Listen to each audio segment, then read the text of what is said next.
Ny mety tetry ny andro eny an-dranomasina ny zoma 2 Novambra 4:20 amin'ny 9 maraina hatramin'ny sabotsy 3:20 Novambra 4:20 amin'ny 9 maraina.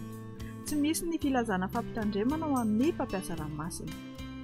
Ho amorontsiraka Atsinanana, tanjona Bobaomby hatrany amin'ny tanjona Angotsy dia hisy ny orana tandrifin-drano Mahalana.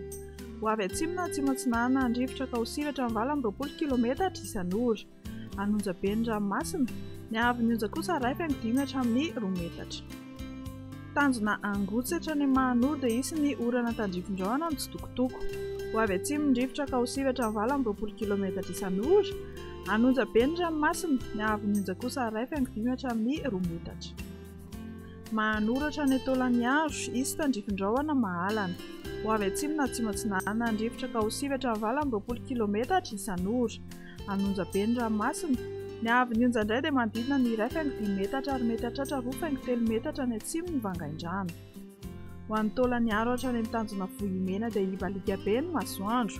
Ho avy atsimo Atsinanana ny rivotra ka ho 20 hatramin'ny 7.30 kilometatra isan'ora. Anonja be na herin'ny ranomasina. Ny haavon'ny onja indray dia 2 hatramin'ny 2.5 metatra. Ho amorontsiraka Andrefana, tanjona Vohimena hatrany amin'ny tanjona Akabo dia ibalika ny masoandro. Iovaova ny fitsokan'ny rivotra ka ho sivatra amin'ny 20 kilometatra isan'ora ny avaratry Ampania. Ho avy atsimo Atsinanana any Ankafa ka ho 20 hatramin'ny 5.70 kilometatra isan'ora. Adiny mpanonjana anonja be ny ranomasina.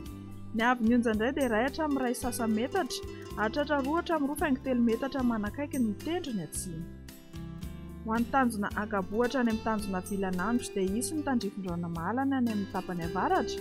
Ho avy andrefana ny rivotra ka ho sivatra amin'ny 20 kilometatra isan'ora. Adiny mpanonja ny ranomasina. Ny haavon'ny onja indray dia 0.5 hatramin'ny 1 metatra. Tanjona Vilanandro hatrany Analalava dia hisy ny tandrifin-drano Mahalana vao maraina sy ny fiafaran'ny feim-potoana. Ho avy Atsinanana ny rivotra ny maraina ka ho sivatra amin'ny 20 kilometatra isan'ora. Ho avy avaratra andrefana ny tolakandro ka ho sivatra amin'ny 20 kilometatra isan'ora ary ho tony ny ranomasina. Ny haavon'ny onja dia latsaky ny 1 metatra. Amarana antsika azy Analalava hatrany amin'ny tanjona Bobaomby dia hanorana ny tandrifin-drano Mahalana. Iovaova ny fitsokan'ny rivotra ka ho sivatra amin'ny 20 kilometatra isan'ora.